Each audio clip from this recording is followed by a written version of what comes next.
Redistribution phenomena seen in हैलोथेन ether thiopentone and all. तो option देख के लग रहा होगा कुछ स्टूडेंट्स को कि ये एनेस्थीसिया का क्वेश्चन है। नहीं, क्योंकि ये एनेस्थेटिक ड्रग हैं पर ये एनेस्थीसिया से रिलेटेड क्वेश्चन नहीं है। ये है फार्माकोकाइनेटिक्स का क्वेश्चन, चैप्टर नंबर 2। तो फार्माकोकाइनेटिक्स मतलब कि हमारी कायनात, जो हमारी बॉडी है, वो हमारी ड्रग जो हमने खाई है उसके लिए कैसे रिस्पॉन्ड करती है। उसके 4 हेडिंग है, absorption, distribution, metabolism and excretion. कि हमारी बॉडी में अगर हमने कोई ड्रग ली है तो कैसे एब्जॉर्ब हुई, फिर वो कैसे डिस्ट्रीब्यूट हुई, मेटाबोलाइज हुई, देन एक्सक्रीट हुई, देन ADME।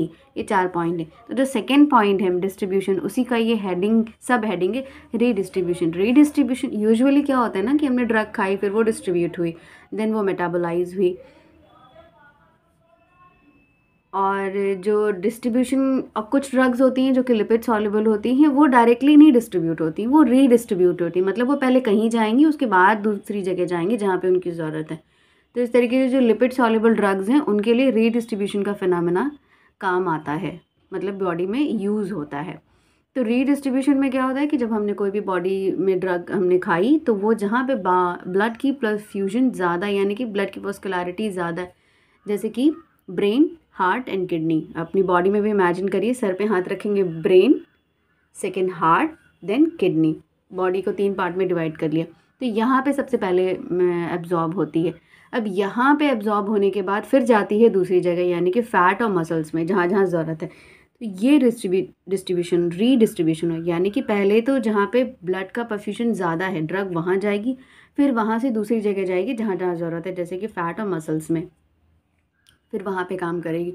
तो जहाँ पे पहले गई थी वहाँ पे प्लाज्मा कॉन्सेंट्रेशन कम हो जाता है उस ड्रग का जब वो दूसरी जगह जाती है। तो इसी चीज़ को मेंटेन करने के लिए हम बार बार दवा खाते हैं लिपिड सॉल्युबल ड्रग्स के साथ। ये सिर्फ लिपिड सॉल्युबल ड्रग्स के साथ है। तो ये एक लेमन लैंग्वेज में बात हो गई। अब बुक से देख लेते हैं। तो redistribution, highly lipid soluble drugs get initially distributed to the organs with the high blood flow, ठीक, brain, heart and kidney etcetera. बाद में क्या होता है, less vascular but more bulky tissues, यानी कि मसल और फ्लैट, वहाँ पे बाद में जाइए take up the drug. Plasma concentration falls and the drug is withdrawn from these sides. अब जहाँ पे पहले जगह थी, जो भी ब्रेन, हार्ट और किडनी, वहाँ से प्लाज्मा कॉन्सेंट्रेशन कम हो जाएगा। If the site of the action of the drug was one of the highly perfused organ, redistribution results in termination of drug action. मतलब कि वहाँ पे जब जो हाईली परफ्यूज्ड एरिया थे वहाँ पे तो ड्रग खत्म होगी, वहाँ पे ड्रग का एलिमिनेशन हो गया, दूसरी जगह चली गई। अब ये इंपॉर्टेंट पॉइंट है, greater the lipid solubility of the drug faster it's redistribution. जितनी ही अच्छी लिपिड सॉल्युबिलिटी होगी उतना ही अच्छा रीडिस्ट्रीब्यूशन होगा।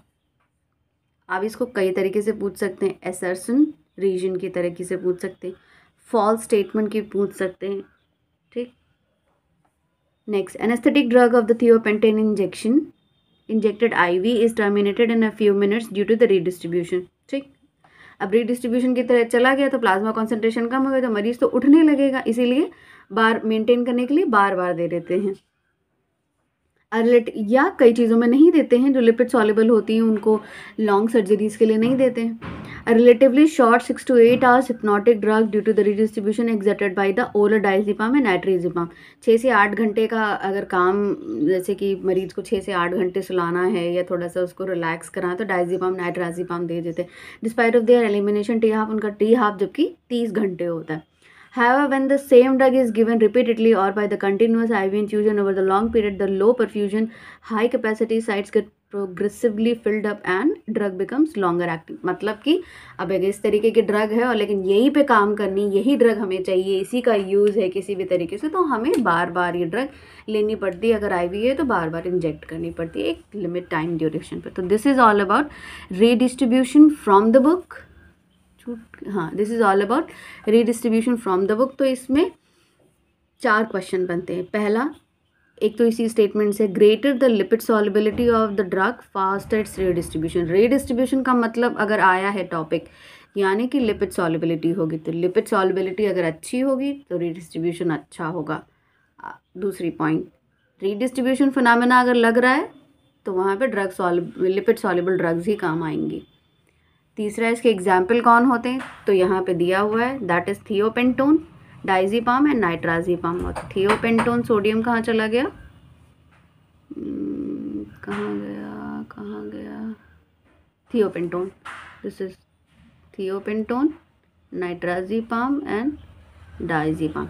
3 इसके एग्जाम्पल हो गए, वही क्वेश्चन में पूछा है। redistribution phenomena seen in halothane, ether, thiopentone and all, तो answer is thiopentone. Very easy, इसका निमोनिक याद करने की कोई ज़रूरत नहीं है, 3-4 बार पढ़ेंगे तो ऑप्शन दे के ही याद आ जाएगा। थियोपेंटोन, डायजीपाम। इस क्वेश्चन के आने की प्रोबेबिलिटी काफ़ी ज़्यादा है। नाइट्राजीपाम ऐसे भी याद कर सकते हैं, इसमें आई काफ़ी है और इन तीनों में भी आई है। Hope it's clear, thank you.